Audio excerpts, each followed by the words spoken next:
AMAWULIRE ku 9:3 BT gakusomerwa Tom Mulondo. Wasuzo otya unajjo osinzira okutowuliriza akadde ka AMAWULIRE ag'essaawa eno nze Tom Mulondo.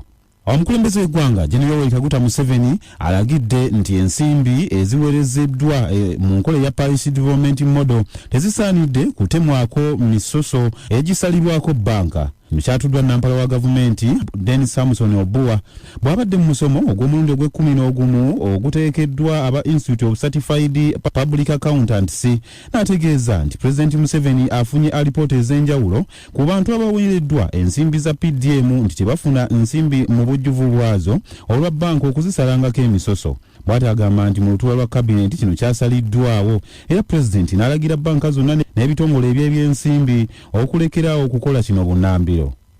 Minisita ku gavumenti ey'ekisiikiriza avunaanyizibwa ku nsonga za KCCA Abubeka Kawalya asabye gavumenti okufuba okuzimba paaka ez'enjawulo mu Kampala eziwerako oba oliawo kino kinaamalawo endooliito n'okusika omuguwa wakati w'abali mu mulimu guno n'abaddukanya paaka zino ez'obwannannyini. Kawalya abadde akulembeddemu ekibinja ky'abaddukanya n'abali mu mulimu gwa takisi okuva mu paaka y'e Natete nga bano batuta ekiwandiiko mu kakiiko ka palamenti akola ku nsonga ez'obwa pulezidenti nga beemulugunya. Agamba nti President yali yalagira KCC okugula ettaka okutudde paaka y'e Natete, ey'e Nakawa, Kawempe awamu ne paaka endala mu Kampala eziri mu mikono egy'abantu ba bulijjo n'ekigendeerwa eky'okutaawulula endooliito zino.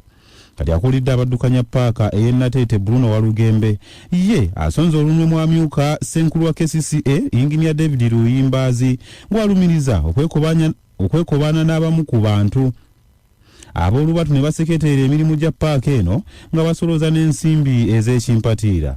Akula enforcement ya KCCA alya nebalira batuula bonna. Deputy Executive Director oyo ali wamu nabo.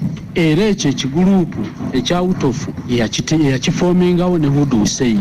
Bw'ogenda wa enforcement manager owa KCCA abeera straightforward n'akugamba nti nze nyina mukama wange sobola kukola nga mukama wange takoze eki. Ati baba kulembeze ku gombola ye bamunanika mu Luweero basimye minisita w'ebyenjigiriza eby'amatendekero aga waggulu Dr. John Kirizesto Muyingo gwe bagamba nti atadde ettaffaali kubunyisa enkola eya Parish Development Model awamu n'okuteeka ku nninga gavumenti okutereeza emirimu gy'ebyenguudo mu kitundu kino ekyebamunanika. Sente w'eggombolola eno Sebudde Stephanie atubuulidde nti kati abantu abali eyo mu 1,000 be basobodde okwenyumiriza mu nkola eno eya PDM olw'amaanyi Dr. Muyingo g'agitaddemu.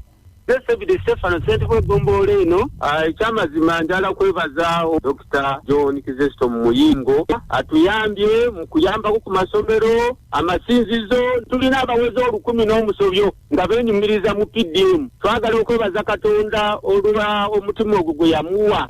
Bwagabadde ag'obudde buno ate pulogulaamu sisimuka nayo ke kwongereyo.